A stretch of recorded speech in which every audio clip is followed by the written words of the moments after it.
La política, como el fútbol y la religión, son pasiones. Por eso a uno le dicen, usted no habla ni de política, ni de fútbol, ni de religión. Y es como son pasiones muy viscerales que te llevan a tener un sufrimiento que no te corresponde. Era como una vida sin peligros, a pesar de que era una Colombia en medio de esta disputa política entre el narcoestado y toda la cosa. Los que han tomado yageo o han seguido el camino, es un camino de mucha franqueza, de empezar a limpiar todas esas cositas que tú sabes que tienes y solamente tú puedes saberlo. El amor cruza la frontera racional, ¿no? de la razón, de la explicación, de lo científico, y se va a un lugar que le pertenece solo a él. Entonces es mágico. Pero yo no puedo, si voto por alguien, pues es como, voto por alguien como en un reality, ¿sabes? O sea, no quiero que se salve él, voto por él. Bueno, hoy en Charlas 914 por Tercer Canal tenemos a Biasini Segura, un actorzazo colombiano. Hermano, muchas gracias por estar acá. Muchas gracias. Qué bacano. ¿Cómo va todo? Estábamos conversando que se acabó la semana pasada El Método, que es como, digamos, el proyecto más reciente en el que estuviste. Hoy queríamos tenerte y tener el privilegio de poder conversar contigo y hablar sobre una vida extraordinaria, llena de anécdotas. Vamos aquí a explorarlas un poco y también explorarlas en perspectiva de lo que significa ser actor en la Colombia de hoy, con la responsabilidad social que eso tiene, pero también con las enormes posibilidades y la belleza que eso implica para la vida propia y para la vida nacional, si es que hay tal cosa en este bello país. Entonces, no, vamos a empezar con muchas gracias. Toda tu biografía, hermano. Muchas gracias por estar acá. Vamos desde el momento cero. Biasini Segura, 1982, bogotano. Bogotano, muchas gracias por ese actorazo, ahí voy. Sí, nacido en Bogotá, en la clínica David Restrepo, el 21 de junio de 1982. Es un día de solsticio, entonces yo siempre digo que yo realmente soy hijo del sol, pero por la luz que puedo recibir de él, no por otra cosa. Ese día nacieron 10 mujeres y un niño. Creo que yo soy el niño. No, yo. y bueno, de hecho nací el mismo día que el príncipe William, el hijo de Lady Di. Ah, vea pues. Mira, veníamos los dos así. Yo creo que iba para allá y un codacito, caí en Colombia. Nacimos el mismo día. Entonces siempre tengo como ese referente de él, es loquísimo. Hay una cosa donde... ¿Y has encontrado alguna regularidad así, teen, entre el príncipe William, con la vida, con...? No, yo me enteré muy temprano porque mi mamá me lo decía mucho. Tú naciste el mismo día del príncipe William. Entonces empecé a ver quién era y pues obviamente su mamá súper famosa y todo esto. Entonces a veces lo veo y digo, vea pues, el mismo año, el mismo día, llegamos los dos al planeta Tierra.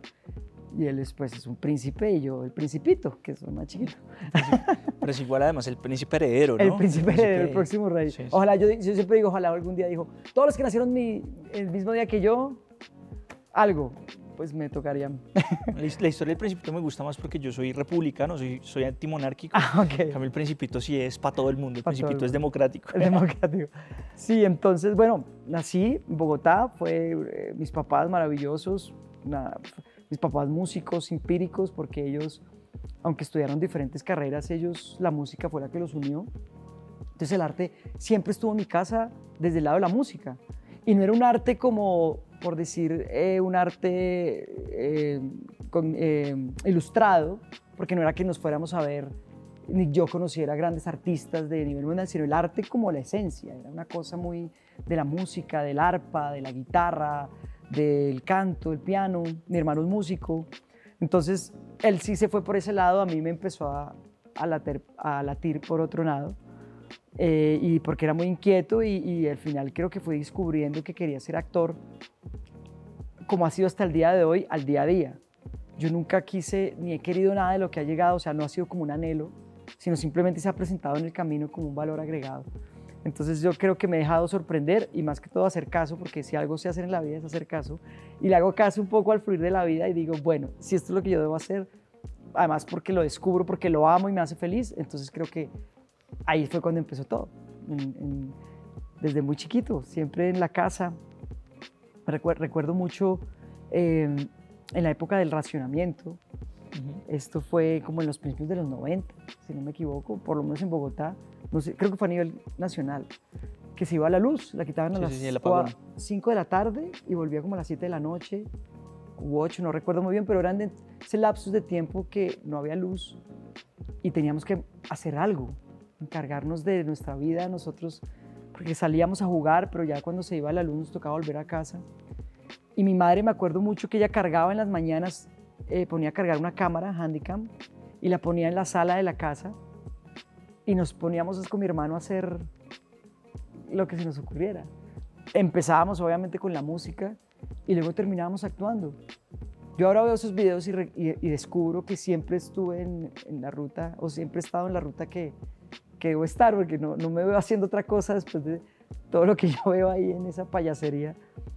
Entonces siempre fue un hogar muy acompañado de eso, de lo artístico, de lo bohemio, de un poco de lo no formal.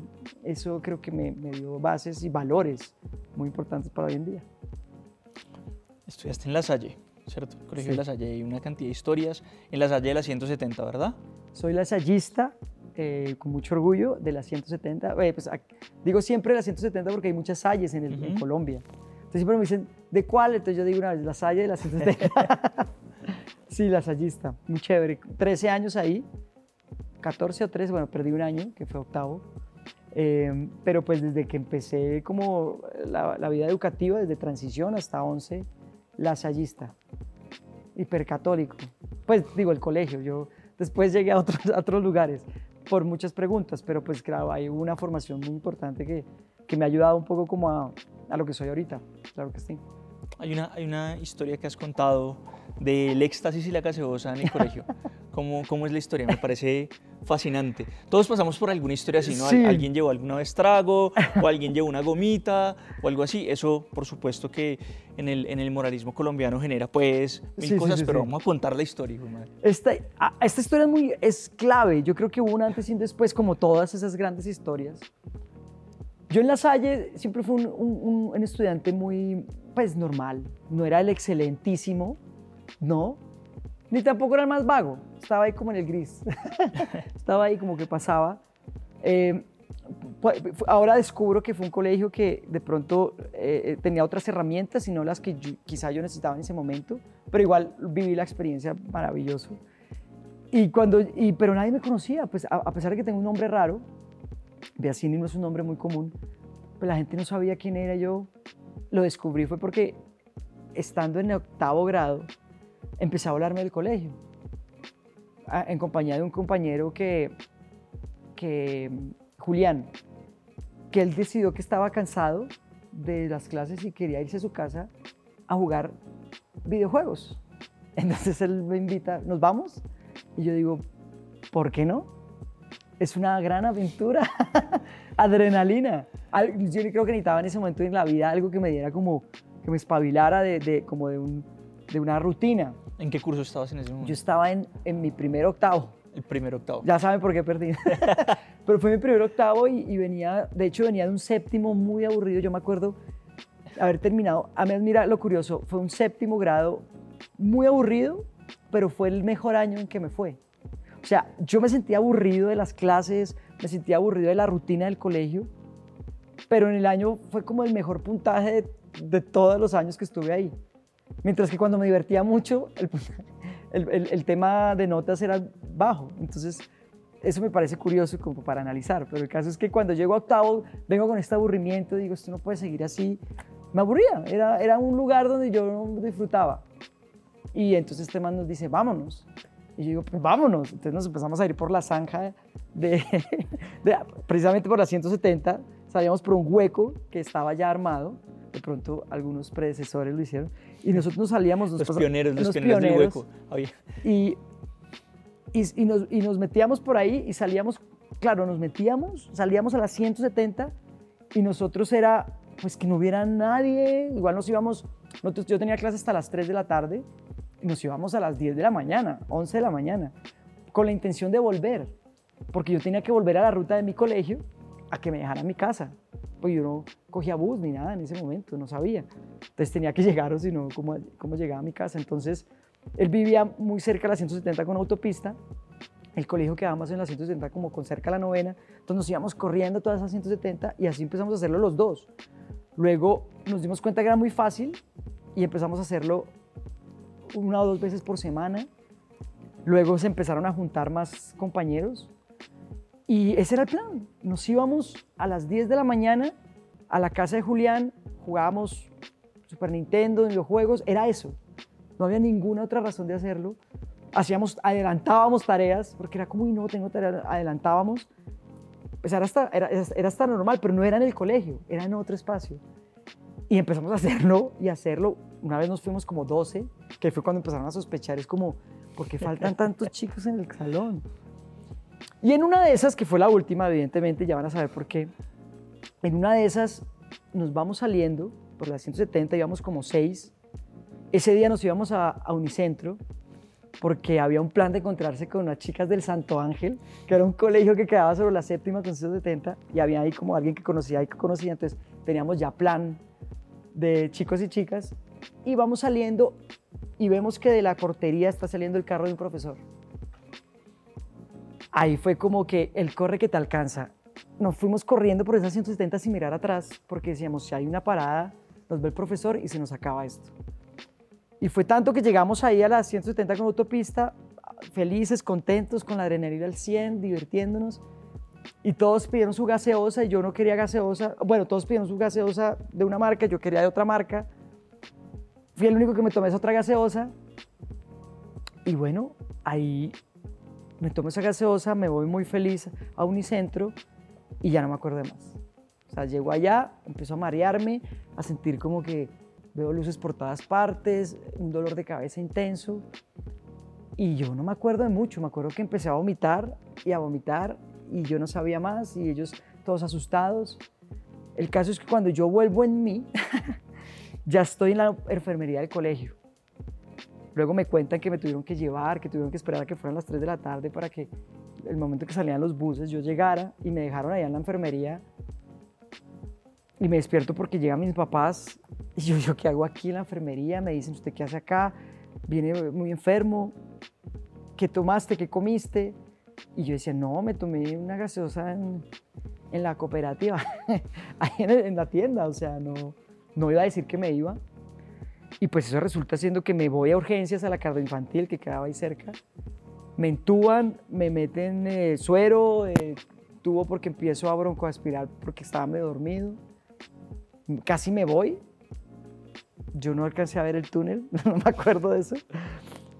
Pero creo que sí vi alguna luz, pero esa es otra. Y de pronto, ya cuando estoy despertando, al otro día digo, ¿qué pasó? Y están mis papás ahí como diciendo, ¿usted dónde se tomó esa gaseosa? Y yo, pues en el colegio. ¿A qué horas? Pues a la hora del almuerzo. Empieza a haber como ¿cómo se llama esto? Un interrogatorio. Ya había un CSI ahí. Sí, ya había, y el doctor me miraba a los ojos. Yo empecé a decir, ¿esto qué pasa? Y el trato de mis papás cambió, era como suave pero firme, pero entonces se ponían bravos, pero al final no. Yo decía que lo último que iba a decir era que yo me salía. Y no me dijeron nada, bueno, no, tuviste una intoxicación, no me dijeron nada más. Eso fue como un miércoles, el sábado tenemos entrega de boletines, yo llego al colegio, yo ya estaba contento porque dije, uy, le voy a contar a mis amigos esta gran aventura para que estén los anaqueles de la historia de 8º grado. Y mi madre alza la mano en el curso y dice, bueno, yo tengo aquí un problema que comentar, mi hijo se tomó una gaseosa con drogas y esto lo están dando aquí en el restaurante del colegio. Y yo digo, ay no, pues claro, esto alborota a todos los hermanos lasallistas en un colegio de tanta trayectoria que estén dando drogas en las gaseosas no es algo que debería salir de ese lugar. Yo ahí me di cuenta de lo que había hecho y lo que había dicho. Inmediatamente salimos de ahí y le confesé la verdad a mi mamá. Obviamente, pues me vaciaron mucho. Y pues nada, eso fue, pues básicamente terminé el año, pero pues como había faltado tanto tiempo y tenía muchas fallas y pues perdí el año. Tenía la opción de irme a otro colegio, repetir, Pero si repetía, tenía que hacer un deporte o algo que ubicara mi cabeza loca y creativa en cosas. Y pues ahí empecé mi vida con el bicicross, que fue corta, pero fue sustanciosa.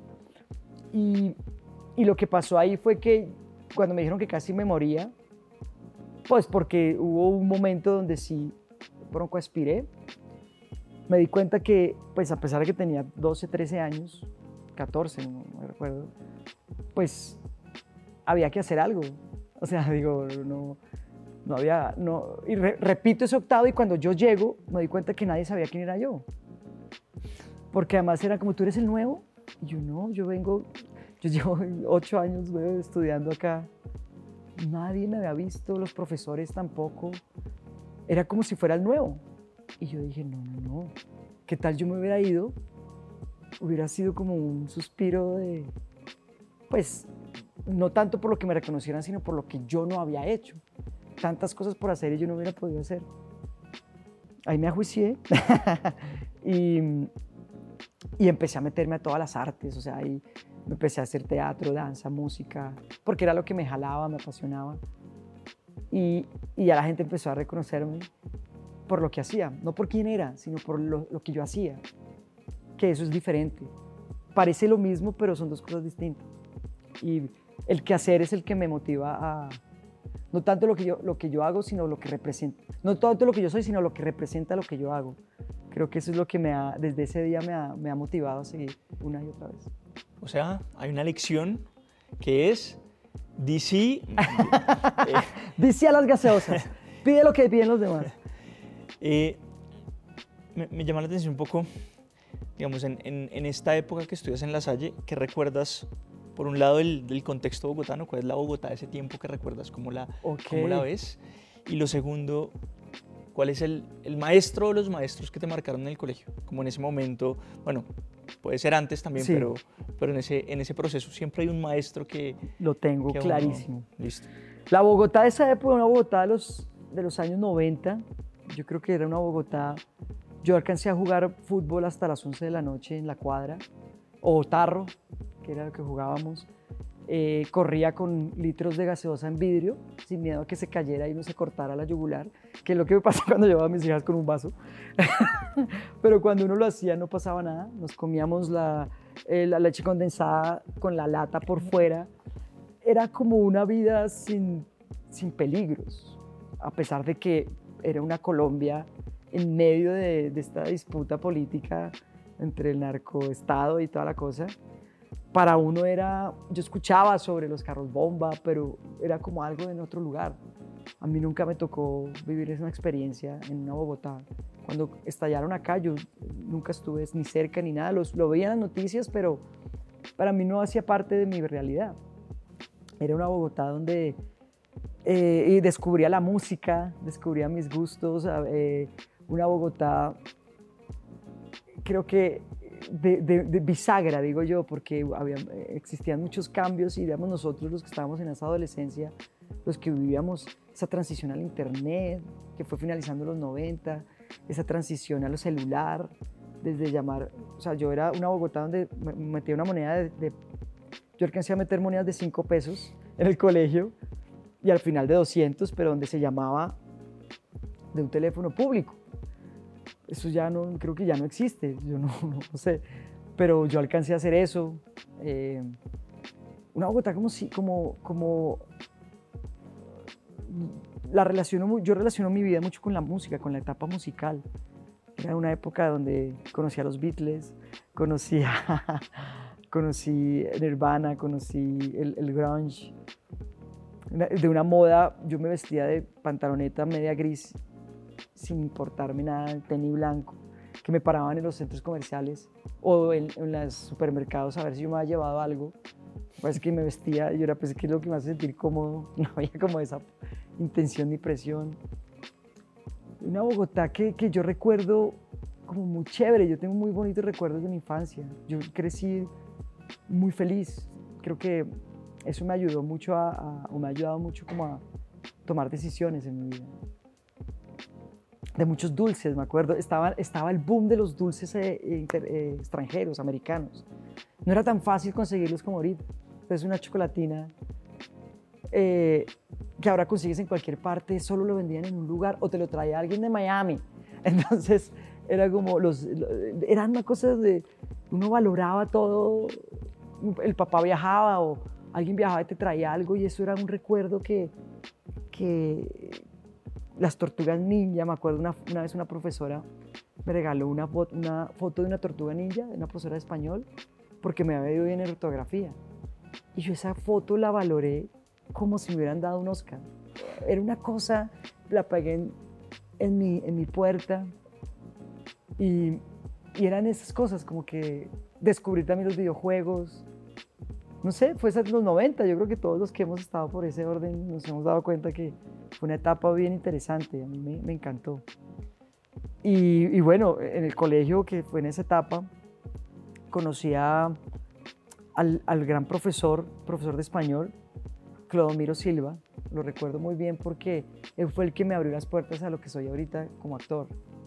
Porque él vio en mí algo que yo quizá no había visto y me invitó a actuar cuando en el colegio no había grupo de teatro, había de danza, de música, pero él fue el que me invitó a actuar, él fue el que dijo, venga, lo llevo a teatro, a mí y a un equipo. Entonces él me llevó, por primera vez que fui a una obra de teatro fue con él, yo estaba como en séptimo, octavo. Entonces lo recuerdo mucho porque él confiaba como en las destrezas de uno de niño. Creo que cuando un profesor o un adulto confía en uno, de verdad, una confianza real y es como todavía una responsabilidad porque sé que la vas a lograr, uno eso lo valora mucho, porque es como, no me está hablando como un niño, ni me está hablando como uno más de la clase, sino me está diciendo, usted es capaz de esto. Y él me hizo creer que yo era capaz y que confiaba en mí. Entonces, ese profesor, que no sé qué será de la vida de él, pero él fue el que me mostró el camino. Fue como el enviado para mostrarme. ¿Era un profe de teatro? Era un profe de español. Era el profe de español y literatura, pero que al güey le gustaba el teatro. Y era una pasión para él el teatro. Él iba y me veía y él fue el que nos dirigió las obras, pero desde su intuición, porque, o no sé si lo hizo él en el colegio o él tenía formación artística. Recuerdo que era profesor de español, el de español y literatura, el de gramática, pero él tenía a su lado el teatro y él fue el que nos llevó como a ese lugar.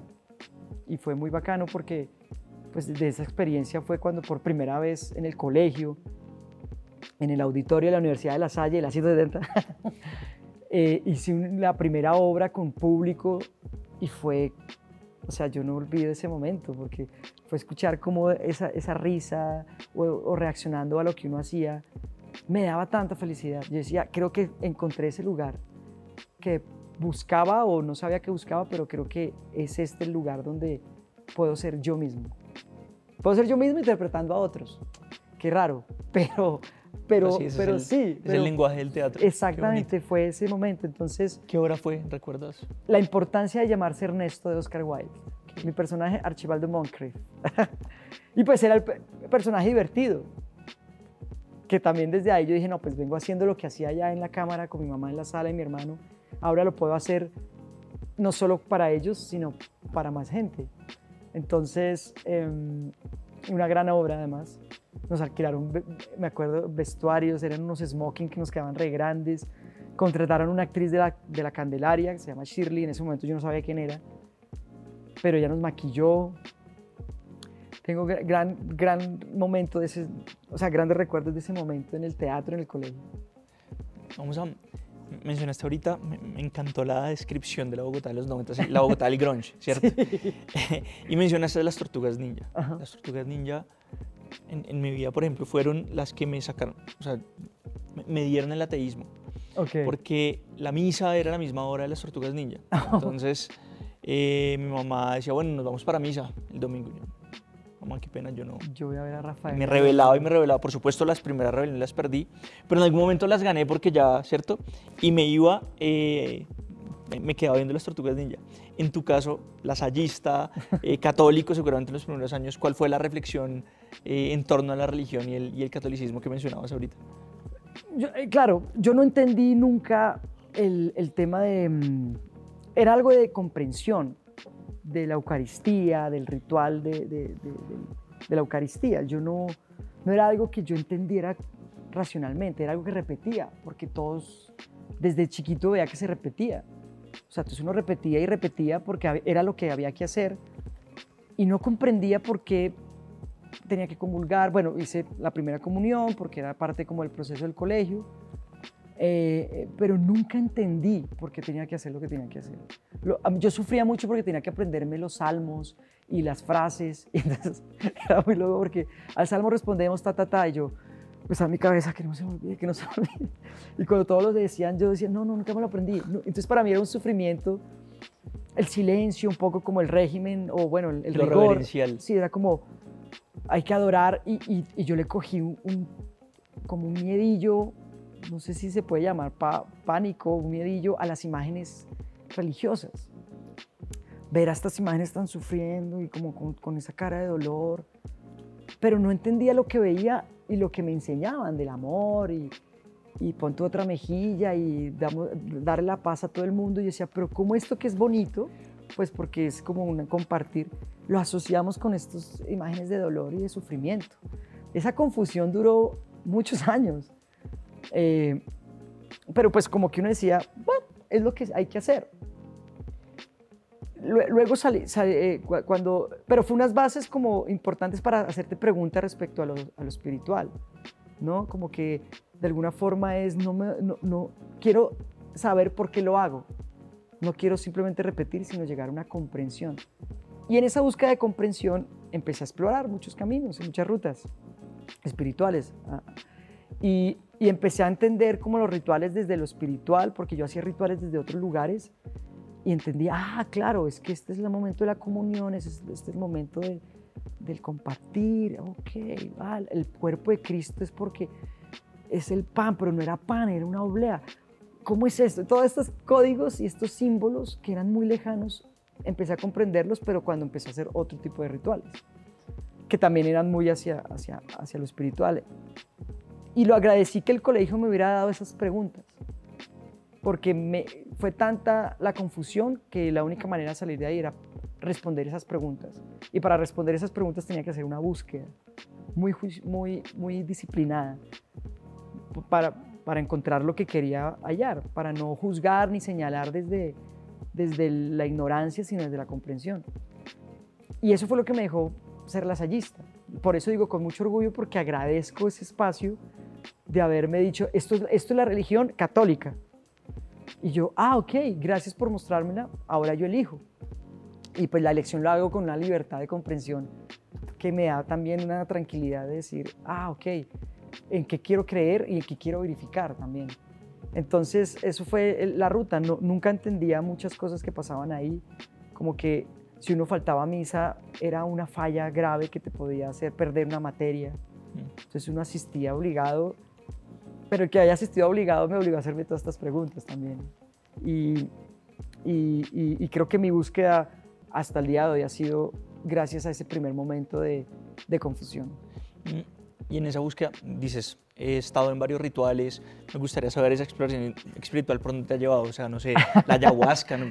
Sí, digamos que siempre estuve preguntando, yo siempre buscaba desde muy joven, y te digo desde la época del colegio. Mi papá en una época de su vida trabajó dando como charlas, no era su principal labor, pero él daba charlas como para motivar a sus empleados a hacer ventas. Entonces él compraba esos libros como de empoderamiento y de eso, entonces yo los leía a veces. Entonces ahí empezó como a hacerse preguntas diferentes a la información que te dan desde afuera. Y luego aparece el tema de lo ancestral, y empezó por el tema de la ayahuasca, el yagé, que entré como por curiosidad, porque dije, ve, hay algo que me llama la atención, porque siempre me ha llamado mucho la atención todo el tema ancestral, indígena y todo esto, y pues esa era la ruta para eso, y entré de cabeza ahí, duré 6 años. ¿Recuerdas la primera experiencia con...? Claro, había un amigo que me decía, yo estaba en la universidad ya, y había un amigo que me decía que lo llevaba haciendo un tiempo, y me decía, eso vaya, y siempre me decía, yo decía, no, todo bien, pruebo mi roncito. Entonces, y él me convence un día, no me convence, y yo termino una relación amorosa, Y empiezo a sentirme mal y entonces yo digo, debe ser que esto me pueda ayudar, una tusa. Entonces yo me voy inicialmente por una tusa. Como que él me dice, ¿cómo se siente? Mal, camine. Y llego allá con esa intención de esa tusa y empiezo a ver una maloca. Esto fue en La Vega, a las afueras de Bogotá. Una maloca, empiezo a ver unos sellos mayas, que no sabían que eran unos sellos mayas, en la pared de la maloca. Empiezo a tener unos aromas, que son los aromas de las plantas, de la limonaria, del verdellaco, del agua de rosas, el rieguito que hacían con ruda, limonaria y albahaca. Y eso a mí me encantaba. Yo dije, uy, estoy llegando a un lugar que me siento cómodo. Y empezó a ver el ritual, las palabras del taita, sus plumas, toda esta cosa. Yo decía, wow, esto para mí es nuevo. Y te explican, la primera vez me explicaban, en una charla donde te explican por qué estás acá, de qué está hecho el yagé y para qué te va a servir y la experiencia que vas a vivir, bienvenido. Entonces para mí era como algo nuevo. Eso que cuando te dicen, ¿cuándo es la última vez que has hecho algo? ¿Cuándo es la última vez que has hecho algo por primera vez? Y ese era un momento de esos. Estaba haciendo algo por primera vez y era como, ¡oh! Salí de la rutina, salí de la monotonía. ¡Qué maravilla! Y bueno, es un ritual muy bonito, con música andina, que ahora me sentía en el cielo de paz. Me tomo el remedio y yo decía, bueno, ¿y ahora qué? Tranquilo. Y no. Claro, porque yo, sustancias así diferentes que había probado hasta ese momento, había sido el licor. Pues una borrachera, las había tenido muchas. Entonces yo decía, mi cuerpo cómo va a reaccionar a algo que es como que es diferente y es psicotrópico.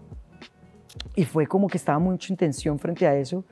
Y luego me dejé llevar un poco por los cantos, por el sueño. Fue una experiencia tranquila, la primera. Fue como de relajación profunda, como sentir que tenías era que soltar y dejarte descansar, no pensar tanto. Entonces, en una hamaca y descansar. Y bueno, me iba a vomitar, pero era diferente y era como...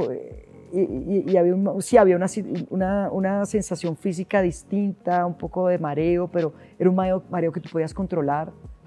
Era diferentísimo a lo que yo había vivido. Y dije, wow. Y claro, pensamientos, palabras, fue muy tranquilo y los aromas me acuerdo mucho que eran los que me tranquilizaban y a veces me echaban una agüita de yo no sé qué, yo era como... Y sentía que yo estaba conectado con todo, fue muy bonito. Y me acuerdo que yo al otro día dije, esta experiencia esto nunca lo había vivido, esta experiencia es única. ¿Se puede repetir? Claro. Ya después empezó lo duro, que ya después fue ya la tarea de todo este proceso que a los que han tomado yagé o han seguido el camino, es un camino de mucha franqueza, de empezar a limpiar todas esas cositas que tú sabes que tienes y solamente tú puedes saberlo. Porque creo que el remedio tiene esta facultad y no tienes cómo mentirle. O sea, es tu almohada. Tú a tu almohada le dices todo lo que eres, pero en el mundo no.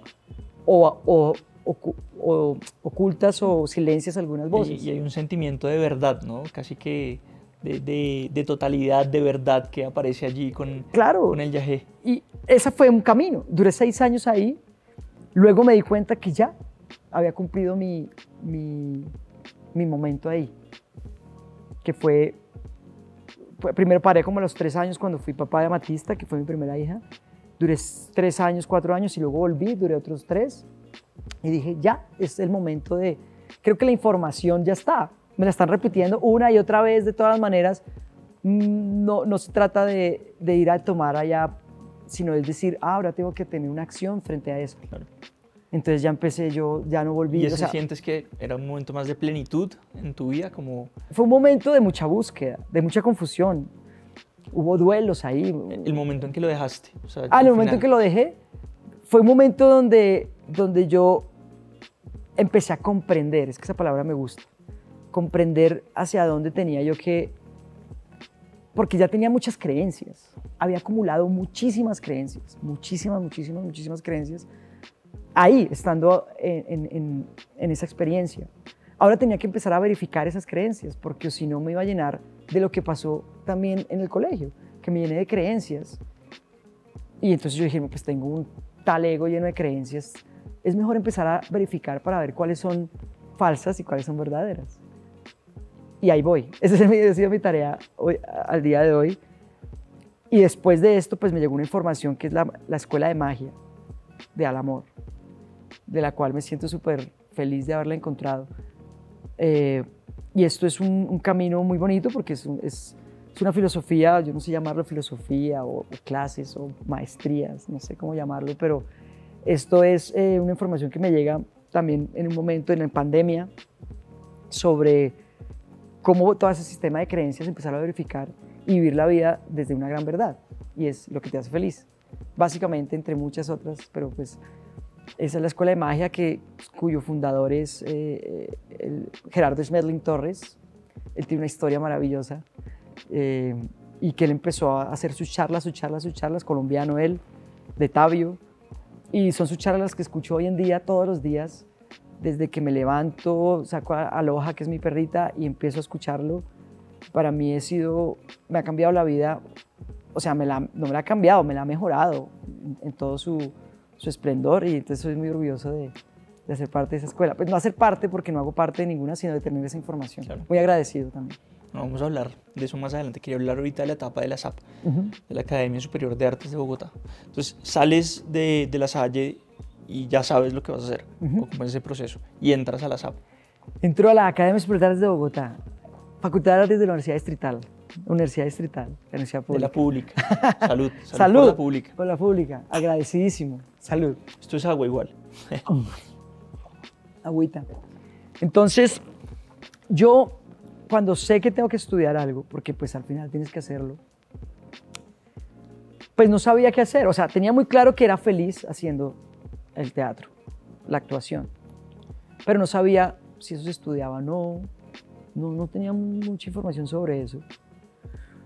Y mis papás, yo cuando les dije, a mí me gustaría hacer esto, ellos dos de una dijeron, pues sí.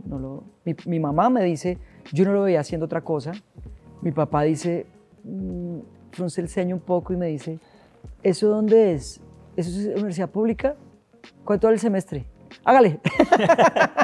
Eso fue como su punch. Hubiera podido hacer eso o cualquier cosa, pero creo que él dijo, mientras sea la pública me sale más barato. Pero pues él sabía en el fondo porque mi papá fue actor, pues en la universidad también fue músico, entonces él tenía también ese feeling. Pero algunas tías y algunos familiares como que decían, no, eso es como, no lo queremos ver a usted botando fuego en el semáforo o en el Parque Nacional con una mochila, vendiendo manillas. Yo decía, eso no tiene nada de malo, pero pues eso no depende de la carrera, eso depende de quien decida hacer eso. Pero pues para ellas era eso, ¿no? El arte era la marihuana, la fiesta, la bohemia, la chimenea, el vino caliente, pues la bohemia en todo su esplendor. Para ellos el arte era la eso. imagen del diablo, además. La imagen del diablo. Sí. Mi abuela lloró pensando que yo me iba a volver un drogadicto. Entonces eso me hizo un poco, porque dijeron, de eso usted no va a vivir. Usted tiene que estudiar algo que le dé plata. Yo creo que esto es generacional, ¿no? No lo dijeron a todos, yo no sé. Tal cual. Pero mis papás no, curiosamente, mis papás dijeron que sí, era como el siguiente círculo. Entonces yo llegué a ponerme un poco nervioso y dije, voy a estudiar psicología, porque me gusta y me parecía que era chévere, pero pues, y esto lo digo siempre, en una entrevista de Juanes, cuando Juanes estaba empezando su carrera, estaba haciendo su carrera como solista, que en una entrevista le preguntan, ¿usted por qué tan loco decidió irse por la música? Y él dijo, porque yo decidí por lo que me hacía feliz. Yo me acuerdo, es que no se me olvida, esto fue en el año 99. Y yo dije, ¿este señor qué está diciendo? Claro, yo voy a hacer lo que hace este señor, porque si este señor consiguió eso, ¿por qué yo no? Si yo voy a hacer lo que me hace feliz. Y dije, me voy a estudiar a la SAP. Y mi primera vez que entro a la SAP estaban en la Semana de la Cultura, ya se llama la semana, ay, se me olvidó el nombre, Casa Abierta, se llamaba esa semana de la SAP, que era como la semana cultural de una academia de artes. Entonces imagínate, yo voy entrando y veo en el patio la gente bailando, en los pasillos la gente pintando, o sea, los músicos con sus instrumentos, eso era el paraíso. Y yo dije, tanto así que mi hermano iba a estudiar mercado y publicidad y él va conmigo a acompañarme. Digo, yo lo acompaño y luego usted me acompaña, listo. Y cuando él entra dice, yo quiero estudiar acá música. Yo quiero estudiar acá música. Entonces él estudia música, yo entro a estudiar artes escénicas Mi hermano es 3 años mayor que yo, pero empieza a hacer música ahí, yo empecé a hacer artes escénicas en El Paraíso. La SAP era el paraíso, o es el paraíso, yo no sé cómo está ahora, pero en ese momento era el paraíso para un artista, porque estaban las artes escénicas, las artes danzarias, las artes plásticas y las artes musicales en el mismo edificio. Imagínense, era todo el tiempo se hablaba, se respiraba, se sentía el arte. Era algo como que uno decía, estoy con mi equipo, estoy con la gente que sí me entiende. En el colegio éramos muy pocos. Aquí era todos, entonces era como el lugar donde yo me sentía que hacía parte de algo. Y que es un lugar que sigue siendo además marginado en el imaginario social que tenemos en Colombia, claro. Pues sobre el arte. El arte es esa cosa ese camino oscuro que escogen claro, algunos. Yo creo que es el miedo que hace hablar de eso, el miedo pero es un espacio, el arte es como, es la opción, yo creo que es la belleza, la manifestación de la belleza del humano con el arte. O sea, es como Dios hace que tú reconozcas la belleza, entonces se inventa el arte. Entonces es una vaina de sensibilidad, obviamente de extremos, mucho drama, mucho dramatismo también, muchas pasiones profundas, viscerales, pero era el lugar, y es el lugar que yo agradezco inmensamente haber podido pertenecer a esa escuela, a todos los profesores, a los maestros que tuve, a toda la información que me llegó. Yo llegué en ceros. Yo puedo decir que yo hacía teatro en el colegio, pero yo me acuerdo en las pruebas iniciales, yo no sabía, digamos, un gag, que era un gag, o términos de que era un gag, quién era Stanislavski. Pues obviamente sabía quién era Shakespeare, pero no sabía quién era un Meyerhold, ni un Bertolt Brecht, ni un nada. Yo no sabía nada, yo solo sabía pararme en un escenario y aprenderme una letra y hacerlo como lo sentía. Y en las pruebas me acuerdo que la gente era como, oye, ¿tú no sabes qué es un gag? Uy, no. No sé qué haces acá. A ti te van a preguntar sobre... Y claro, siempre alguien quiere meterle un miedo. Y uno, pero espere, ese es su miedo, no es el mío. A mí no me venga aquí a salpicar. Y paso de entrada con un puntaje muy chévere y vivo la experiencia de estar en una academia de artes. Yo entraba a las 6 de la mañana, 6:30, y me iba a las 10:30. Porque yo terminaba clases a las 2, 3. Pero de 3 a 10 ensaye y explore su cuerpo, cómo se mueve, cómo salta, cómo brinca, la gimnasia, el combate escénico. Eso era abrir cada puertica y encontrarse un mundo nuevo. ¡Wow, wow, wow, wow! Y todo eso es lo que puede llevar. Y eso para mí era, yo nunca sentí que estaba estudiando, por ejemplo. Yo nunca supe que a mí me calificaban, no me importaba. Me vine a dar cuenta cuando ya me tenía que graduar, me dieron la sábana de notas. Casi pierdo el año, casi pierdo el primer semestre porque llegaba tarde a las clases. Y me enteré ese día, dije, ¡oh! Uy, casi pierdo, pero no perdí. Pero ahí fue cuando me di cuenta de las notas que había sacado, pero nunca. Porque pues claro, nos calificaban, hacíamos muestras, pero yo decía, ¿cómo califican esto? O sea, ¿cómo te van a calificar si eres bueno o malo? Claro, ese es mi objetivo. Entonces yo nunca lo vi como un lugar de estudio, siempre lo vi como un espacio de laboratorio y de experimentación. Y creo que eso fue la mejor manera de verlo, para no sufrir. Hay gente que sufría porque, yo no sé, yo decía, no sufra, diviértese. Por todo. Sí, ¿Y ¿no? qué te regaló la SAP ya para la carrera actoral posterior? O sea, ¿cómo es el tránsito? Sales de la universidad, ya sales con algunas propuestas, ya tienes claro, yo quiero hacer esto, ¿cómo es el proceso ahí? Yo digo esto con todo el amor y con somos nosotros, creo que los egresados de la SAP somos unos artistas artesanos, pues eso es un poco redunda, pero somos como artesanos obreros, que nos gusta hacer, que utilizamos nuestras herramientas que tenemos a la mano para hacer, no le medimos a lo que sea. Un artista de la SAP sale y dice, yo me le mido, ¿sí? No tenemos, muchos dicen, eso es porque era de pública, entonces tenía hambre. No es eso, es una intención de vivir la experiencia artística. Yo nunca pensé que iba a hacer otro tipo de cosa diferente al teatro. Nunca fue como parte de mi sueño o de mi meta. Simplemente ocurrió. Yo nunca hice un casting porque me daba miedo realmente. Y confieso que era mi ego, de decir, ¿qué tal me digan que no? A mí no me dicen que no, porque a mí me dicen que sí en las tablas. Pero allá no me van a decir que no. Ellos no tienen ese... Eso era mi ego el que decía eso y por eso yo le huía. Hasta que no hubo cómo escapar a eso. Y salgo de la SAP y 6 meses después hago una audición para televisión y empiezo a actuar. para una cámara. Así de orgánico. No me llegó así, como todo. Como, oye, hay una audición, puedes ser tú, tienes el perfil, ve mañana a esta dirección. ¿Seguro? Bueno, fui, hablé, me entrevistaron, hice el casting, quedaste. Era por una novela. Y con estos grandes actores que yo veía en la televisión, o que mi mamá veía, los tenía ahí. Yo decía, uy, esto ya es otra cosa. Ya no me van a ver las 200 personas que me ven en una temporada de teatro, familiares y amigos, pues cuando hacíamos teatro off, que era el independiente, que habían funciones de 40, 30 personas. Ya esto lo van a ver un poco de gente, qué susto, hay que hacerlo bien.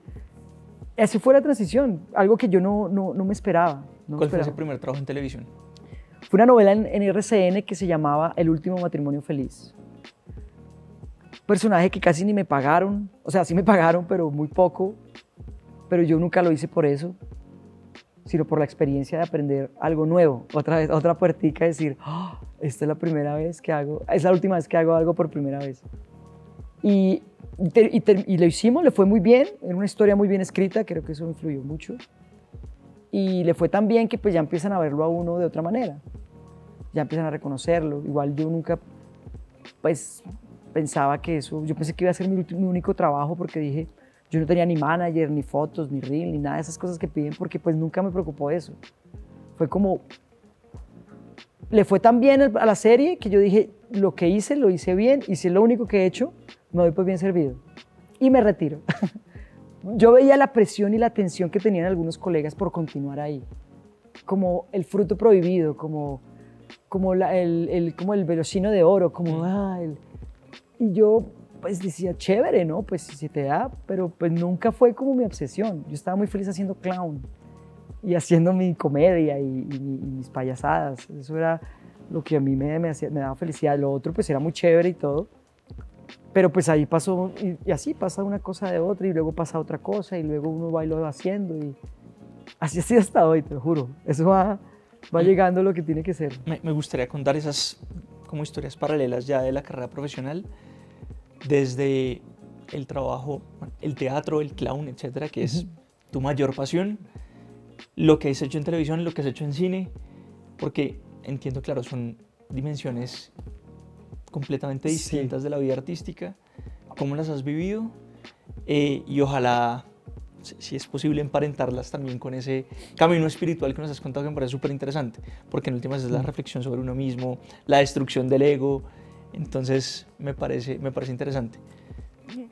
Yo, claro, uno va descubriendo las cosas cuando les van llegando. Yo cuando empecé a hacer televisión siempre fue como que yo empecé a hacerlo sin manager, porque pues se me dio. De hecho, cuando empezaron a llamarme mucho, yo dije a una exnovia, oye, cárgate tú, porque ya a mí me están tumbando. O sea, yo no, ese es un rollo que tenemos nosotros, y que llega a un punto donde uno no sabe cómo valorar su trabajo.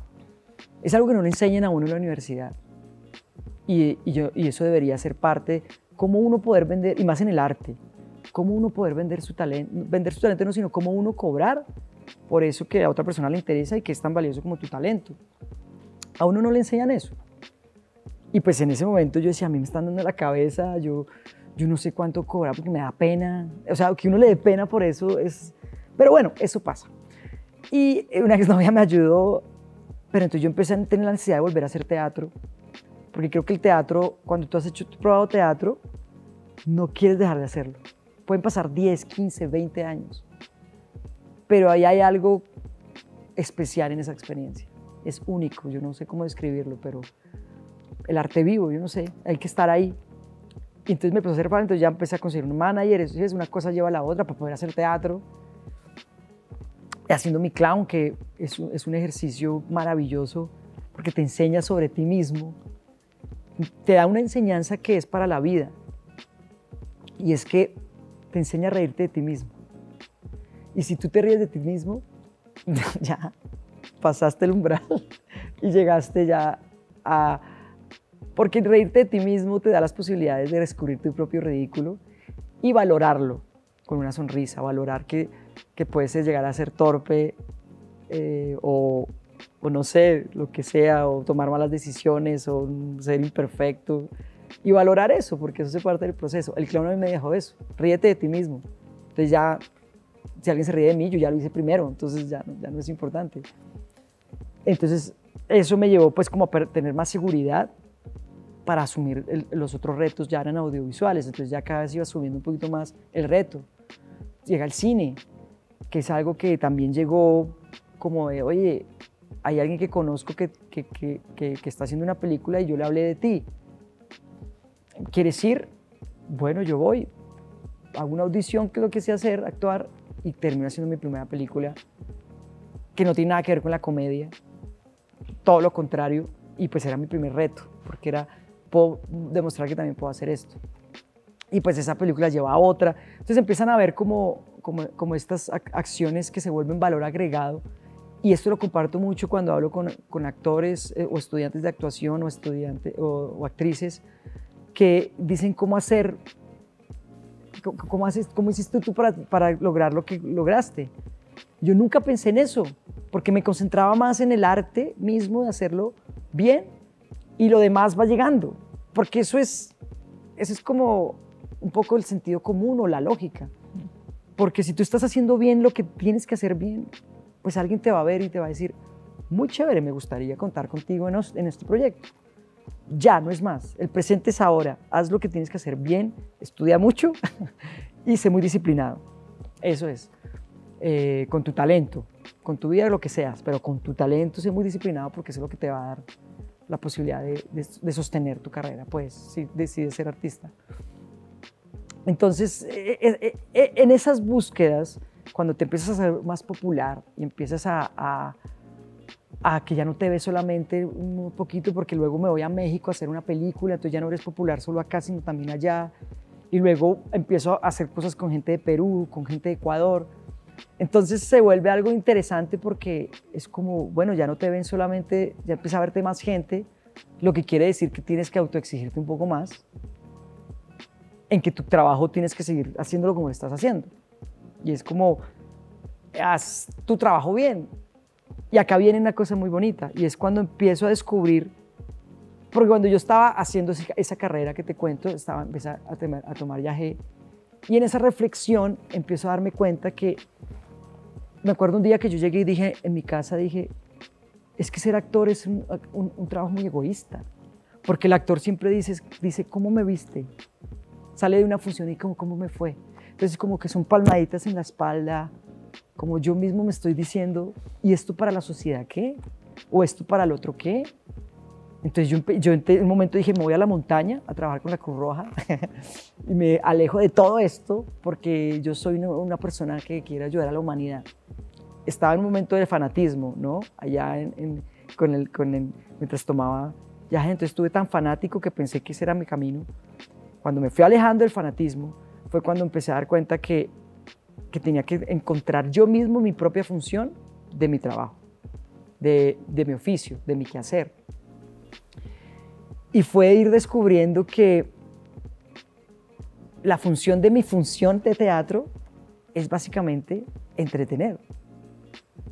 Que para muchos es muy importante, para otros no.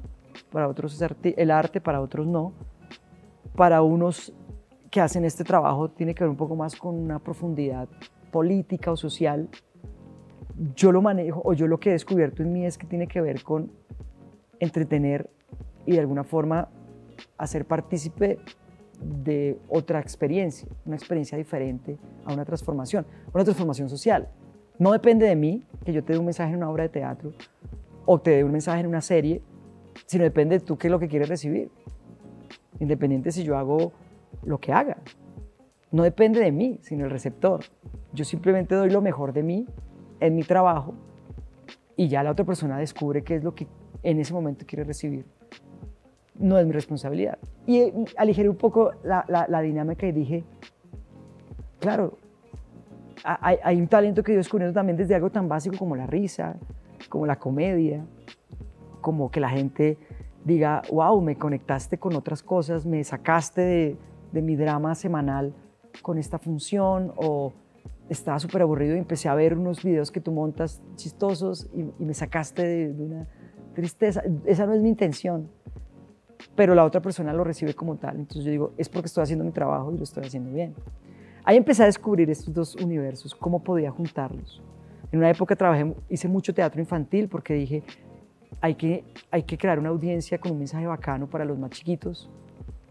Y de tanto pensar en el mensaje me conflictuaba y decía, no, yo no soy quien debe enviar un mensaje. De pronto soy un canal, pero eso ya no lo decido yo. Más la persona que recibe esto tiene que tener la antena para eso que quiere escuchar y recibir. Porque ahí sí, como dice, tú botas la semilla y en la tierra que caiga. Tu responsabilidad es que la semilla crezca en tu chakra. Pero pues si la tierra no sirve, pues la cambia. Entonces eso me ha aligerado un poco, digo, en ese momento, porque dije, bueno, se trata más de ir construyendo en el presente, en el momento que tú dices, tienes un personaje. Ahorita con la obra del método me pasaba mucho y era que era una obra muy divertida, muy apetecida, mucha gente fue a verla. Y entonces algunos decían, me encantó el mensaje, otros decían, no entendí, otros decían, me pareció maravillosa. Pero yo cada función decía, ojalá hoy pueda conectar a un público y los haga reír. Y si ellos se ríen y pueden respirar y desbloquear sus pulmones, su sistema respiratorio, que salgan diciendo, que me duele la panza y volví a respirar después de una semana de estrés, digo, eso es que yo, y la búsqueda está ahí, ya sabes que si te ríes descubres que si te ríes te puedes sentir mejor, entonces busca reírte un poco más, no conmigo, con la vida, y ya, de eso se trata, no es otra cosa sino, y se trata de haber descubierto qué es lo importante del arte, es eso, la belleza de descubrirse y hacer que de pronto los otros se puedan descubrir. Salud por ese pedazote de frase. Después de, intento así como conectar biográficamente esa carrera profesional con la reflexión espiritual que has hecho. Y hablaste ahorita de la escuela de magia, ¿cierto? Me parece súper interesante, además el nombre, no conozco nada sobre la escuela de magia, el nombre me parece una locura. Pero entonces, la experiencia de la ayahuasca, la experiencia del viaje es esta experiencia de destrucción del ego, en donde uno va por diferentes caminos, descubre cosas, cree verdades, después se aleja de esas verdades y dice, no, esto es producto de cierta alucinación. Pero en todo caso, el viaje sí te lleva a explorar aquello que de otra manera no exploras. Y por ende se aleja de lo mágico religioso, que es creer en algo que otros te han dicho que tienes que creer, porque sí, ¿cierto? Porque colectivamente se cree en esa verdad, bueno, lo que sea. Pero en este caso me parece una belleza porque en últimas igual lo espiritual es algo mágico, ¿sí? Entonces quisiera que nos contaras esa experiencia de la escuela de magia y ojalá vinculado a esta razón biográfica alrededor del arte como la búsqueda de la belleza propia. La escuela de magia, bueno, es un nombre bonito, pero los nombres generalmente no importan. Lo importante es el contenido. Y a mí la magia, yo del calendario maya soy un mago resonante blanco, que es bueno, eso es otra vuelta y así con el calendario chino. Bueno. Pero pues cuando yo descubro que soy un mago resonante blanco, empiezo a sentirme que soy un mago. Entonces me fui por el lado de la magia ilusionista, entonces empecé a mirar si yo podía aprender a hacer magia de verdad. O sea, la magia de los magos que vemos en la televisión, que desaparece una carta, que aparece otra. Y empecé, eso es una técnica de ilusión, ¿no? Porque yo te ilusiono y te hago creer. La ilusión es que yo te hago creer. Y dije, me gusta esa magia. Cuando escuché la frase magia del amor, me encantó porque en mi vida he descubierto que el amor es mágico. El amor transforma, el amor hace milagros, el amor hace vainas que a veces el amor cruza la frontera racional, ¿no? De la razón, de la explicación, de lo científico, y se va a un lugar que le pertenece solo a él. Entonces es mágico. Tú con amor te puedes sanar de una enfermedad y con amor puedes sanar a alguien también. Con amor puedes conseguir todos tus objetivos, puedes cumplir tus deseos, como irlo comprendiendo es... Entonces la magia y el amor eran dos palabras que resonaban mucho conmigo, mucho conmigo. Y claro, la descubro que básicamente es una información que quizá yo ya había recibido en el momento que que tenía mis visiones, porque lo que tú decías, que a veces está la visión y la ambición, que eso es lo que pasaba mucho. Uno veía algo y decía, tengo que casarme con esta mujer. Y era el ego hablando, más que la visión. Entonces siempre la pregunta ya era, ¿cómo sabemos si es una visión o es una visión ambigua, que es la ambición? Y era pues lo que viva la experiencia, y de ahí va a aprender cuál es el camino y cuál es la ruta. Prueba y error, prueba y error, prueba y error. Y cuando yo encontré esta información, fue como, es muy parecido a lo que yo ya sabía, pero no había sabido cómo estructurarlo para que yo, en mi mente de un colegio lasallista que me enseñó a pensar con estructura, lo pudiera digerir. Y eso es lo que ha hecho la magia de amor, coger una información que es muy espiritual y volverlo a estructura más concreta. Cuando yo utilizo la palabra comprensión y verificación, viene de esta escuela de amor. Escuela de amor viene porque seguramente dirán, bueno, ¿y eso de dónde viene? Gerardo Smelling Torres es un señor que tuvo unas visiones, tuvo una experiencia extra, ¿cómo llamarlo? ¿Cómo se llama eso? Que es paranormal, pero no es paranormal, es extranormal. Y llegó a dar unas clases durante 18 años, a hacer unas charlas y explicar varias cosas como de la vida.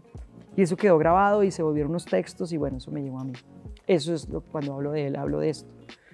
Y cuando lo escucho siempre estoy, porque una de las cosas que él propone es como, no me creas nada, sino verifícalo. Y eso fue la primera frase que me abrió la puerta y es como, voy a hacerlo. Entonces yo escuchaba algo acá sobre los miedos, voy a verificarlo, voy a probar esto que dice este señor, a ver qué. Y que él no lo dice, él simplemente es un canal, pero lo que él me transmite, entonces yo voy y lo verifico y se me quitan el miedo. Y hago como, oh, pero hago otra cosa y no se me quita, entonces, entonces ¿qué hice acá, qué no hice acá? Voy a hacer lo que hice acá y qué hago acá. Y empieza a ser como un experimento científico, que es como de verificación, prueba-error, prueba-error. Y eso con el lado espiritual, entonces es interesante porque empiezas a poner a prueba todo lo que creíste durante tantos años sobre la existencia de cómo se formó el universo, si el universo se está expandiendo o no, cómo podemos verificar eso, o cómo podemos verificar que si yo tomo una decisión, cuál es el resultado. Entonces, ¿cómo lo hago? Evaluando mis resultados, cómo es mi presente, cómo estoy en el aquí y el ahora, cómo estoy con mi familia, con el trabajo, con la salud, con el lugar donde vivo. De ahí empieza uno a hacer evaluaciones y dice, uy, por aquí, yo vine a hacer el curso aquí de la economía. Este es el curso que me está dando duro, duro, duro.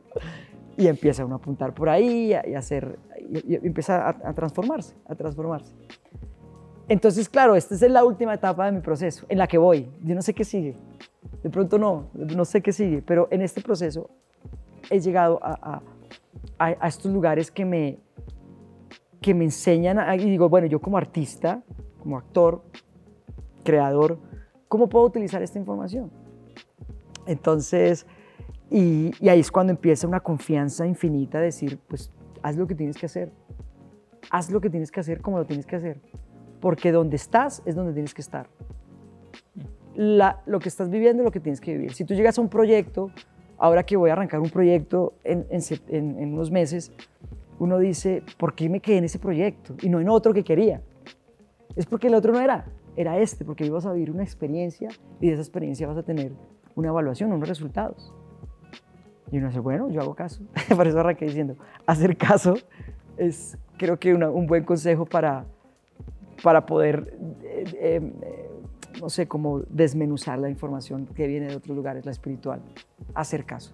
Cuando uno hace caso, fluye y anda y rueda por la vida. ¿Cómo aceptarlo? Aceptar cómo viene la... Pues uno de estos capítulos de la Escuela de Magia es la aceptología, que es todo un tratado sobre cómo saber, cómo aprender a aceptar la vida con la comprensión. Sí, pero pues vaya y hágalo. Un poquito de la enseñanza del budismo zen alrededor de... Es que hay muchas cosas ahí que, lo que yo decía, toda la información que recibía, por ejemplo, de maestros como el Buda o Jesús o bueno, los que hayan, conozco como 2 o 3, siempre esa información apunta a lo mismo, pero que están en unos códigos que la gente va entendiendo de diferente forma. Por eso a veces digo que los nombres pueden cambiar. Tú puedes llamar a alguien, es un maestro, puedes llamarlo un ángel, o puedes llamarlo un Espíritu Santo, puedes llamarlo un ascendido o un reencarnado. es posible, no sé, pero es el contenido lo que importa, no tanto el nombre, como esta experiencia que yo tuve, y no sé si haya un Dios o no, no sé si le llame Dios o no, no sé si es el universo, si es la explosión de los átomos. Eso tiene 1000 nombres y todos son válidos, pero es el contenido, la sustancia, que es la experiencia que uno vive, lo que uno empieza a entender. En ese ejercicio de método, construcción de propósito y ética, espiritualidad, ¿cierto? ¿Cómo te ha guiado para el ejercicio de la paternidad? ¡Wow! Para ser padre. Ese capítulo me encanta. Bueno, siempre lo quise ser, digamos que tuve amigos, estando en la universidad, amigos que fueron papás muy jóvenes. Claro, para ellos fue un drama, digo, drama era porque no estaba en la situación de hacerlo, por el tema que estaban estudiando economía, pero yo viví fue la parte de ser papá joven. Entonces siempre me pareció chévere. Uy, yo podría ser un papá joven, chévere. Entonces siempre estuvo como en la bolsa de los anhelos, ser un papá. Y se me pudo dar a los 30 años, pero tenía mucho miedo. Incluso la decisión, porque fue decisión, tuve que tomarla con una compañía espiritual, porque dije, pero no soy capaz, porque si yo no soy capaz ni siquiera de pagar un recibo, digo, en ese momento era como, se me pasa el recibo de la luz, que lo tengo ahí guardado, ¿cómo es criar una niña, o sea, un niño? Si yo ando con los cordones desajustados o la gente en la calle me dice, usted vístase bien, ¿cómo voy a criar? Pero pues ahí fue lo que digo, la seguridad espiritual es como usted es capaz. Porque es que uno no nace aprendido, sino no nace. Usted tiene derecho a equivocarse, pero estoy seguro que usted va a hacer lo mejor que usted puede dar. Entonces dije, pues cuando digo esto es porque llegado la información, entonces como, bueno, lo voy a hacer. Pues porque sí, solo voy a aprender haciéndolo, porque nunca he sido papá antes. Entonces esa fortaleza, esa intención, acompañada de una acción, yo a decir, voy a ser papá. Y le dije a mi esposa duró, yo dije, yo estoy listo. 2 años después me dijo, y creo que yo también. Y nos lanzamos. Tenía que nacer antes del 21 de diciembre del 2012, porque se acababa el mundo. Y bueno, sí, nació en septiembre del 2012. Y el mundo no se acabó se acabó, pero no como lo conocíamos. Y bueno, y ahí empecé con ella y cada decisión, siempre digo, creo que puedo equivocarme, creo que me doy esa licencia. Creo que es importante darse la licencia a equivocarse. No equivocarse de aposta, porque creo que uno nunca comete un error de adrede. O sea, yo no creo que uno dice, voy a hacer errores. Hoy me voy a levantar y me voy a dedicar a embarrarla todo el día. Uno no hace eso. Uno simplemente la embarra, como, ay, se me cayó o tomé una mala decisión. Y creo que eso da pie a tomar mejores decisiones, a decir, no vuelvo a hacer esto, no vuelvo a tomar esta calle, no vuelvo a, no sé, lo que sea. Entonces, cuando uno se da esa licencia de decir, me puedo equivocar porque no he aprendido, es más fácil. Es más fácil decir, ahí voy, mi hija ya tiene 12 años, ya está entrando a otra etapa y es como, ¡ih, qué susto! Pero no es un susto mío, es un susto que me han infundado. Entonces digo, no es susto. A mí siempre me dicen, ¿usted fue papá de hijas? ¿No le da miedo? Y yo, ¿pero de qué? Es que son mujeres. Y yo, no entiendo. ¿Cuál es el miedo? No, que es más difícil que la sociedad, que los hombres, que digo, pues eso no es mi miedo. No puedo pensar ni crear con ese miedo porque está siendo infundado. Tengo que confiar en mí y en que puedo equivocarme. Espero no, pero siempre doy lo mejor de mí.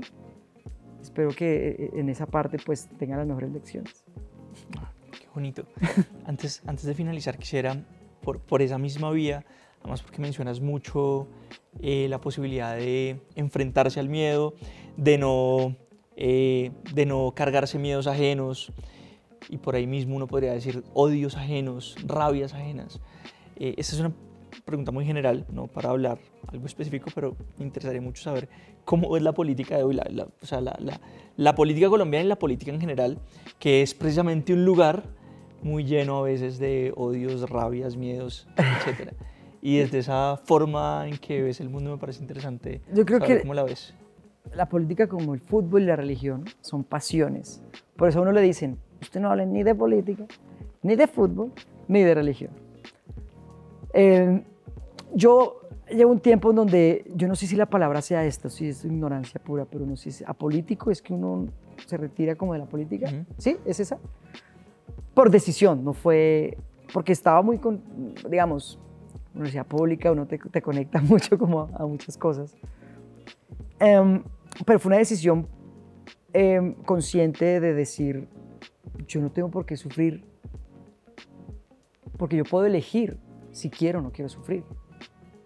Y lo hice con el fútbol, y pues ya decía un tiempo lo había hecho con la religión.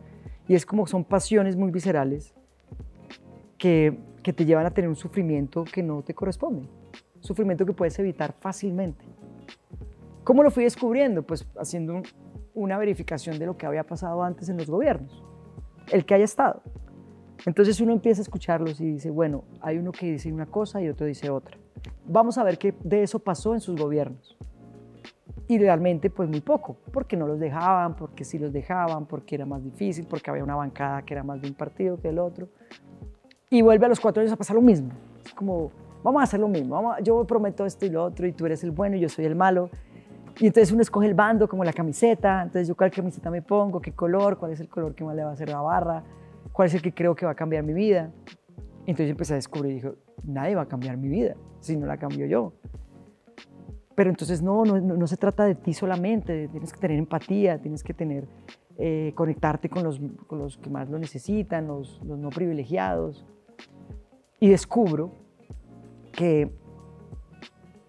hay una ley que se llama la ley de correspondencia y es como a cada uno le corresponde un proceso evolutivo único e individual, con el cual tú puedes hacer nada frente a eso. Involucrarte en el proceso evolutivo de alguien más es dejar de caminar en el tuyo y es un poco irrespetuoso. Digo, pero ¿cómo es esto de respeto? Claro, es como si tú estás escribiendo en un cuaderno y alguien llega y te pasa las páginas y te raya esperando que tu letra sea mejor. Yo escribo avión y si llega otra persona y me dice, no, eso está mal. Avión se escribe A-B-I-O-N en mayúsculas. Yo digo, estás irrespetando mi proceso. ¿Por qué te metes? Por más de que lo estés haciendo mejor, ¿por qué te metes en mi proceso? Y la otra persona, pues porque puedo, porque tú lo estás haciendo mal y yo lo tengo que hacer. Porque avión se escribe así y no se escribe con B larga. Porque hay unas reglas que dicen que avión es con V. ¿Pero por qué? Porque así te tiene que ser y punto. Ahí empieza uno a entender cómo uno puede llegar a respetar sin querer otros espacios y otros procesos evolutivos de otra gente que quiere y que necesita ese dolor o esa pasión más que dolor.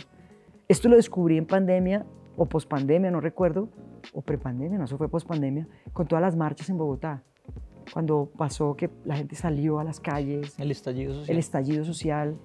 Muerte acá, muerto acá, el bueno era este, el malo era este, pero este es malo, pero es bueno, pero este es bueno, es malo, el villano, el héroe, la víctima, el victimario, siempre está en esos lugares. Y yo decía, porque claro, mi esposa no dormía, y yo decía, pero ¿cómo es esto que nos está pasando? ¿Cuál es nuestro presente aquí y ahora? Salía la voz, pero ¿cómo está haciendo? ¿Por qué no piensas en lo que el mal no necesitan? Y yo digo, claro, yo pienso en ellos, pero yo no puedo hacer nada por ellos, porque ¿qué ha pasado? Yo no es que no quiera hacer por ellos. Si yo veo una persona, por ejemplo, en ese momento, en mi edificio pasaban venezolanos pidiendo ayuda y uno bajaba y les daba un almuerzo, pero volvían al otro día. Entonces yo tengo que tomar una decisión y es que le voy a dar almuerzo todos los días de mi vida y eso lo decido y es muy valioso, o día de por medio, o les doy todos los días ropa, eso lo puedo decidir y es libre hacerlo. O cómo puedo impulsar, entonces de pronto me bajo a hacerles una charla de esto que te estaba hablando. Seguramente él no lo va a necesitar, en ese momento no lo necesita, él necesita otra cosa. Entonces yo digo, esto es lo que yo puedo dar. Por toda esa información, puedo darte herramientas para que puedas de pronto de ese dolor buscar las maneras de salir. Pero no hay otro camino. Cuando yo pienso que hay una persona que está, esto es mi pensamiento, ¿no? Una persona que está en el poder, pienso que me va a cambiar la vida y me va a salvar. Toda mi intención está puesta en esa persona. Entonces mi frustración está directamente asociada a mi expectativa. Y esa persona va a cumplir algunas cosas, pero no todas. Entonces me va a frustrar y ya no lo voy a premiar, sino lo voy a culpar. Mientras que yo tengo que estar pensando en cómo lograr cambiar mi vida desde lo que yo soy. Por eso me alejé de la política. Porque yo no he visto de otra manera que se repite la historia una y otra vez. Una y otra vez. Desde hoy o hace 50 o 100 años. Si hay evolución, claro, hay evolución tecnológica. Esas son cosas industriales. Yo no conozco mucho el tema, pero claro, lo veo. Hay menos pobreza, pero hay más desempleo, pero hay menos pobreza. Hay cifras, hay números, hay cosas que yo no entiendo, pero que me obligan a entender de una forma donde me dicen, esto es lo que sale en la pantalla. Y yo lo veo y digo, yo creo porque está ahí. Y me estreso y me angustio, pero veo a mis hijas, veo a mi familia, digo, me veo a mí, estoy estresado, no he dormido, angustioso, lleno de ansiedad, esto me está deprimiendo, entonces esto no me está causando ningún tipo de... porque yo no puedo hacer ningún cambio. El cambio se hace en la persona que está allá arriba. Si una persona está arriba y dice, yo tengo que cambiar esto desde mi propio pensar, empiezo a buscar un equipo que trabaje en pro de eso. Pero yo no puedo, si voto por alguien, pues es como, voto por alguien como en un reality, ¿sabes? O sea, no quiero que se salve él, voto por él. Pero eso no afecta a nada, o sea, no va a cambiar. Digo esto y la gente dice, claro, él está hablando desde un lugar de privilegio. Y yo digo, yo estoy hablando desde mi sentir y desde lo que yo soy. Yo pude haber estado en ese otro lugar, en el que no es de privilegio, en el del dolor, en el del campo, en el de la guerra, porque seguro en algún momento estuve allí, en otros momentos, y tuve que tener una lección frente a eso. Y si estuviera ahí, pues estaría en ese lugar, diciendo qué es lo que tengo que hacer para que esto no se repita. Y seguro no es esto es algo de mi creencia. Pueden ser muchas venidas acá, ir y venir y aprender. Hay una historia muy bonita y es sobre el torturador y el torturado. El torturador está torturando, es el que está encima, es el que está ganando. El torturado muere, sufre, y el torturador se va pensando que es un ganador. Y la vida es tan sabia que cuando vuelva es el torturado. Y cuando una persona dice, yo no le cedo esto a mi peor enemigo, ahí es cuando dicen, viviste un aprendizaje que seguramente no vas a repetir. No es que uno se lo gane ni se lo busque, es que uno está en un proceso de evolución. Esto es de una comprensión muy profunda. Y yo sé que habrá más de uno que diga, no, esto no es, está por allá, este man con su yaje, anda allá en un viaje loco. Pero en el fondo, es un estado de comprensión profunda, de cómo yo puedo salir de mis propios dolores, asumiendo el control de mi vida, asumiendo el control de mis decisiones y asumiendo mi camino y lo que yo deseo como correspondencia. Es la única forma que yo creo que haya un cambio y una transformación. Yo pienso que es de lo individual a lo colectivo. La política es muy colectiva y ese colectivo se tiene que alimentar de lo individual. ¡Salud! Yacine, hermano, extraordinario. Muchas gracias por esta entrevista. No, muchas gracias, darme la oportunidad de compartir. Esto es algo muy mío, pero pues digo, si de algo sirve, pues... Esa es la belleza. De hecho, pensaba, lo último que quería preguntarte era como si tuvieras en un auditorio, porque sé que no se trata de leccionar, pues, pero sí un poco de compartir la vivencia propia y las comprensiones o los entendimientos propios que en ese proceso de evolución, como tú lo mencionas, uno va adquiriendo. Si tuvieras ahí a un pequeño auditorio de gente joven, tus hijas y otra gente, ¿cómo que les dirías? ¿Cuál es como el...? Voten por mí. No, hay algo que podría, pues que me dijeron a mí, yo creo que podría compartir eso que me dijeron a mí que ha sido tan valioso y es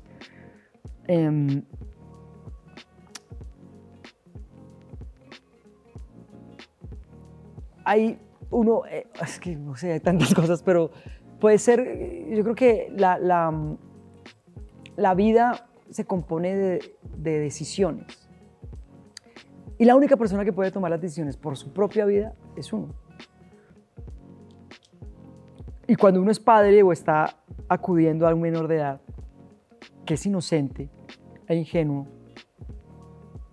es decirle, yo te acompaño hasta un punto donde tú tienes que tomar tus propias decisiones y darle la confianza para que tomen sus propias decisiones. Ya encontré. Voy a cerrar con lo que empecé, porque fue lo que me dijeron de niño. Tú puedes hacerlo, tienes las herramientas, y si no, pues pregunta que las vas a tener. Pero tú puedes, eres capaz de hacerlo, solo conéctate contigo mismo. Y la mejor manera de descubrir el mundo es descubrirse a sí mismo. Y que es la ruta más bonita. Y que la que es es eterna. Porque es para que tú puedas descubrir el mundo, confía en ti. Eso podría ser. Yacine Segura, gracias por esta extraordinaria entrevista, hermano. Muchas gracias, Severo. muchas gracias, qué bonito, gracias. Estuvo muy lindo. Qué nota.